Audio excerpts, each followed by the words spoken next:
চাওক সদায় আমাৰ যিটো দিন সেইটো অলপ ঈশ্বৰক প্ৰাৰ্থনা কৰি আমি ওলাব পাৰিলে ভাল।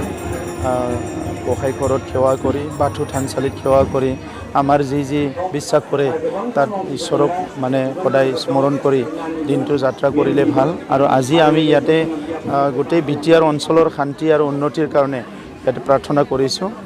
কৰোনা ভাইৰাছ আমাৰ এতিয়াও জেগা জেগা বহুত চলি আছে, মানুহবিলাক বহুত কষ্ট পাইছে।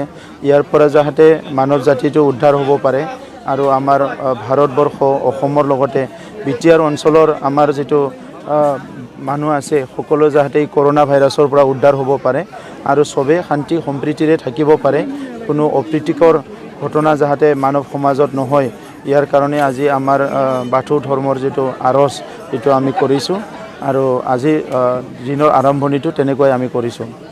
আপুনি দুটাকৈ সমষ্টিৰ প্ৰতিদ্বন্দ্বিতা কৰিছে, কি অনুভৱ? এই ঠিকেই আছে, আমাৰ UPPL দলে চৰকাৰ গঠন কৰিব আৰু আমি গোটেই কমচে কম আজিৰ তাৰিখত প্ৰায় 30টামান চিটত জিকিব তেনেকুৱা এটা অনুভৱ হৈ আছে।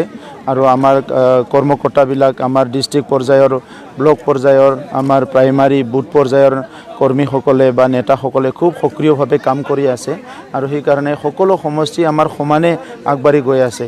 তো সেইকাৰণে চৰকাৰ UPPL হ'ব, ইয়াত কোনো সন্দেহ নাই। ককলাবাৰী সমষ্টিত ধীৰেন বড়ো বিটিআৰ চুক্তিকাৰী, আপুনিও বিটিআৰ চুক্তিকাৰী, কিবা প্ৰত্যাহ্বান হ'ব নেকি ধীৰেন বড়ো আপোনাৰ কাৰণে? নাই, প্ৰত্যাহ্বানটোতো হ'বই। যোনে ইলেকশ্যন খেলিছে সি এজনৰ আনজনৰ প্ৰত্যাহ্বানেই হয়, মানে কোনোবা XYZ প্ৰত্যাহ্বান হয়, অকল ধীৰেন বড়ো নহয়, তাত GS4ৰ পৰাও খেলিছে, বেলেগো খেলিছে, এইটো প্ৰত্যাহ্বানেই হয় চবৰ কাৰণে। কিন্তু ইয়াৰ ভিতৰতে ৰাইজে চাব কি কাক বাছনি কৰিলে ভাল হয়, সমষ্টিৰ উন্নয়ন কেনেকৈ হ'ব, অঞ্চলৰ উন্নয়ন কেনেকৈ হ'ব, এই কথাবিলাক চাই পেলাই ৰাইজে ভোট দিব। গতিকে ইয়াত আৰু ধীৰেন বড়ো বুলি কথা নাই, মই তেখেতক শুভেচ্ছা জনাইছোঁ, ধীৰেন বড়ো ডাঙৰীয়া। ইতিমধ্যে আপুনি অভিযোগ কৰিছে হাগ্ৰামাৰে দুৰ্নীতিৰ পাহাৰ কৰিছে, আপুনি চৰকাৰ গঠন কৰি প্ৰথম আপোনাৰ পদক্ষেপ কি হ'ব? চাওক, প্ৰথম চৰকাৰ গঠন কৰি আমাৰ জাতি জনগোষ্ঠীয়ে কিয় সুখী নহয়, কিয় অশান্তি হৈ আছে, এই কথাবিলাক আমি প্ৰথমতে আমি আৰম্ভ কৰিম আৰু সকলো জাতি জনগোষ্ঠীৰ আমাৰ ইণ্টেলেকচুৱেলসকল, জাতীয় সংগঠনবোৰ, সামাজিক সংগঠনবোৰ চবকো আমি মাতি আলোচনা কৰিম কি কোন জনগোষ্ঠীয়ে কি বিচাৰিছে। আমি জানো এতিয়া বিভিন্ন জনগোষ্ঠীৰ সমস্যা আছে, কাৰোবাৰ ভূমিৰ সমস্যা, কাৰোবাৰ শিক্ষাৰ সমস্যা, কাৰোবাৰ ৰাস্তা ঘাটৰ সমস্যা, বিভিন্ন সমস্যা আছে। তাৰ মাজতে প্ৰায়ৰিটিত মানে ৰাইজে কি কৰাটো বিচাৰে, আমি ৰাইজৰ ওপৰত নিৰ্ভৰ কৰি ৰাইজৰ ওপৰত আলাপ আলোচনা কৰি ৰাইজৰ চেণ্টিমেণ্টটো অনাৰ কৰি পেলাই আমি চৰকাৰটো চলাম। যিহেতু বিদেশী দুৰ্নীতি হৈছে তাৰ ওপৰত আমাৰ জেহাদ কেনেকুৱা হ'ব? চাওক, জেহাদ শব্দটোতো বহুত ডাঙৰ শব্দ, কিন্তু আমাৰ ভাৰতীয় আইন হিচাপে দুৰ্নীতি ভ্ৰষ্টাচাৰীবিলাকক শাস্তি দিয়া যিটো ব্যৱস্থা আছে ইয়াৰ মাজতে শাস্তি দিয়া হ'ব। কাৰণ এই দুৰ্নীতিটো এতিয়া আমাৰ সমাজৰ কাৰণে বিৰাট ডাঙৰ এটা সমস্যা।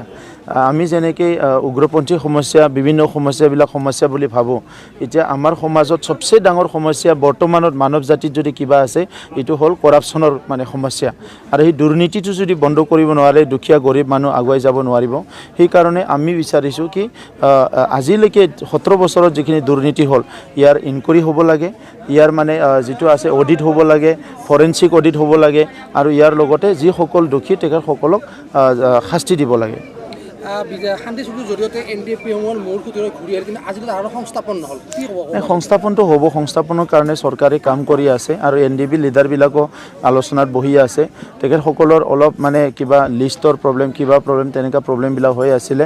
এইটো মই জানাত এইটো লাহে লাহে ৰিজল্ভ হৈ গৈছে আৰু চব ঠিকে ঠাকে থাকিলে হয়তো অক্টোবৰৰ লাষ্ট ফালে তেখেতসকলৰ সংস্থাপনৰ কাম আৰম্ভ হ'ব। যোৱাকালি BPF-ৰ বৰ্তমান এখন মিটিং বিশ্বজিৎ দৈমাৰী উপস্থিত নাই, কি আচলতে কি ক'ব?